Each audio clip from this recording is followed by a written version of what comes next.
see what's on television. And if the Affordable Care Act gets repealed, they could all lose coverage. Cal Cunningham. Time for change. A bold new choice for governor, Dan Forest. For too long, Washington flourished, politicians prospered. When Joe Biden's president, America is just going to have to keep up. Enough of that. Need a drink.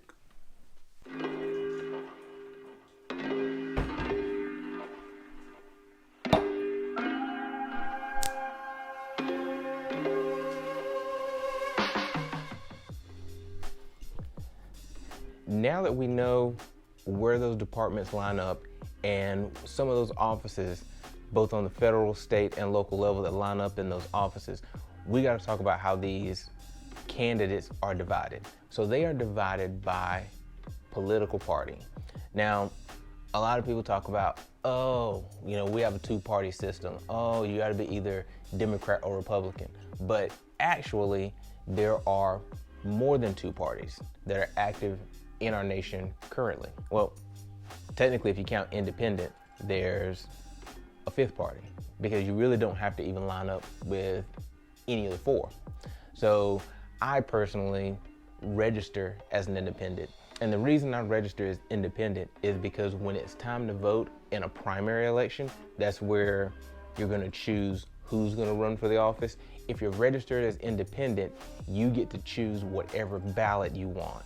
So if I wanna vote in the Democratic primary, I can.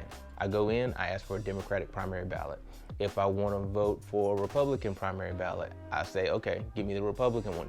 And they give me either one, or whatever party that I'm voting for or in the primary to make sure that my candidate makes the final cut. I choose to do it that way. Some people actually choose to register as a Democrat or a Republican, but if you do that, just know that you can only vote in a Republican primary. So you can't go in there and say, oh, I want the Democratic primary ballot. They won't give you one. But if you do independent, they'll give you one.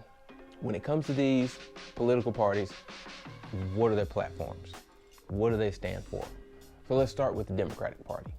What do they stand for? Well, they stand for egalitarianism, social equality, protecting the environment, and strengthening the social safety net through liberalism. Now, they also support voting rights, minority rights, also include in that bundle LGBTQ rights, multiculturalism, and religious secularism. Now, there's a ton of huge words in there. Let's just jump in there and tackle it too. Egalitarianism. What does that mean? Well, egalitarianism, it kind of favors equality of some sort. So people should get the same or be treated the same or be treated as equals in some sense. So that's not saying that people are equal in every single way across the board, but there are some areas where we should be equal. That's where that, inalienable rights come in, where I have the same rights as you, you have the same rights as me, but our jobs are different, our pay is different, our homes are different. So those things aren't equal, but as a human being, we have some equality. Religious secularism. Now, that is the separation of religion from civic affairs. So, civic affairs and the state. So that means, hey, you have a right of freedom to believe however you want to believe, worship who you want to worship, but when you come into a political sense, then those things should not trump your decision for everyone else, because everyone doesn't have the same beliefs. So that is a part of the Democratic Party platform. Now on to the Republican Party. Now their Republican Party platform includes economic conservatism. It involves support for lower taxes, free market capitalism, deregulation of corporations, and it has restrictions on labor unions. So one of the big things that they're all about, I've stated in there, is free market capitalism. So what is free market capitalism? That is a system in which the prices of goods and services are self-regulated by the open market and by consumers. So pretty much if everybody agrees that the price of this beer is $10, then it's $10, and the government doesn't have any right to tell me that it shouldn't be more than $5. So there's a lot of economic freedom and right to earn money and right to earn a profit. So the third party on the list are libertarians. So what do libertarians stand for? They stand for maximizing political freedom and autonomy, emphasizing individual freedom of choice and voluntary association.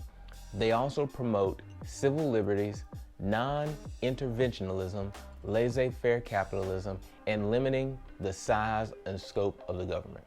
So, big word in there, laissez-faire capitalism. We just talked about free market capitalism. So what is laissez-faire capitalism? Laissez-faire capitalism is the less the government is involved in the economy, the better off businesses will be, and by extension, society as a whole. So they want to let the market go. They don't want to have any, well, as little as possible government regulations on business. So when a business wants to say, we don't want to serve this person, they're saying that the market will handle that because people just won't go buy from that person. Therefore, their business will go out of business. Things of that nature. So really giving power to people as opposed to government. So they're about making government smaller. Now the last party to talk about, or the fourth party to talk about, is the Green Party. And I'll give you one guess as to what their platform mostly hinges on. Right, the environment. So environmentalism, nonviolence, social justice, grassroots democracy, gender equality, LGBTQ rights, anti-war, anti-racism, and eco-socialism are all part of the Green Party platform. So the one big thing in there that a lot of people have never heard is eco-socialism. So what is eco-socialism? That shows that the ecological crisis is rooted in the destructive economic and political system of capitalism. And it provides ways of understanding how capitalism works and of envisioning a system beyond capitalism in which production is driven by the people. So they want capitalism and production not in these big corporations. So they're even lower. They're saying, mom and pop store kind of things where they're less for like big chain grocery stores and more for a community grocery store. Less about big farms, more about community farms, things of that nature. So really hinging on people, the environment, and equality. Currently as it sits, we're in the middle of a huge election season and everybody's talking about the presidential election, where on the Republican side, you've got Donald Trump. Democrats, you have Joe Biden. Libertarians, you have Joe Jorgensen. And for the Green Party, you have Howie Hawkins. I say look at their platforms, listen to all of them, even though in the media you're not really seeing Joe Jorgensen and you're not really seeing Howie Hawkins.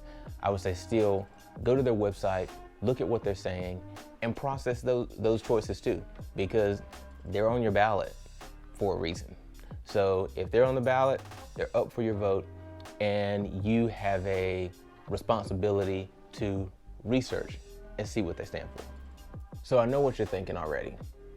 These presidential candidates, their platforms are highly publicized. How do I find out about my local candidates? How do I figure out, before I get into the booth, whose name's gonna be on the ballot so that I can research them? Well, good question. If you go onto your state websites, I would say Google it. You can Google what your local ballot will look like. Now, they will ask you what your district is, because there are some candidates that are just specific to your district. So you, like I said before, you gotta know what district you're in. They'll ask you that district, you put that in, and it will show you exactly what your ballot looks like, and it'll show you exactly who's on it. Now, here in North Carolina, we also get these. This is a voter guide, it's 2020 voter guide. If you go through this, It has everybody in your area. I know North Carolina does it by county, so each county gets a different one, but it's specific to the ballot that you're gonna get when you go into your polling place. So all the candidates who chose to respond, their responses are in here. You can read about them. You can see exactly what issues are number one to them. Another good resource is isidewith.com. I'll put the website down here so that you can see. But if you go to isidewith.com, you will take a quiz. And that quiz, I think, is about 40 or 50 questions long. And you answer all those questions and put in your zip code, and it will spit out the candidates in each category that agree with you the most. So these questions range from healthcare to education to economics, all over the board. And it'll tell you which candidate you line up with the most.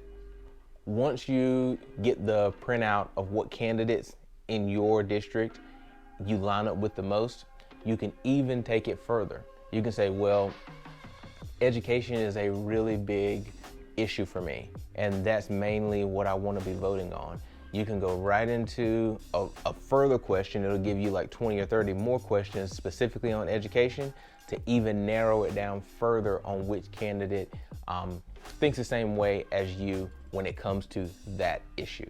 So that is a great tool to use before you go into the polling booth. Why is this important? Well, voting itself is an important responsibility, but being an informed voter is even higher responsibility. Now, we just don't do this for ourselves. We are doing this for all the generations to come and all the people, even my little person. So Jude, should we go and vote? Yes. Yes? Should we do our research before we go vote? Mm-hmm. Right, because it's important, right? Yeah. So yeah, we do our research and we vote because, yes, ourselves and our interests, but we also do it for the interest of the next generation. So I hope this video helps you out. I hope this encourages you to dive deep. I didn't want to go into telling you what candidate to vote for, what candidate I'm voting for, because that's not important. What's important is that we scratch the surface to talk about what these political parties are, where the power lies, and how you can do research so that you can make the greatest impact.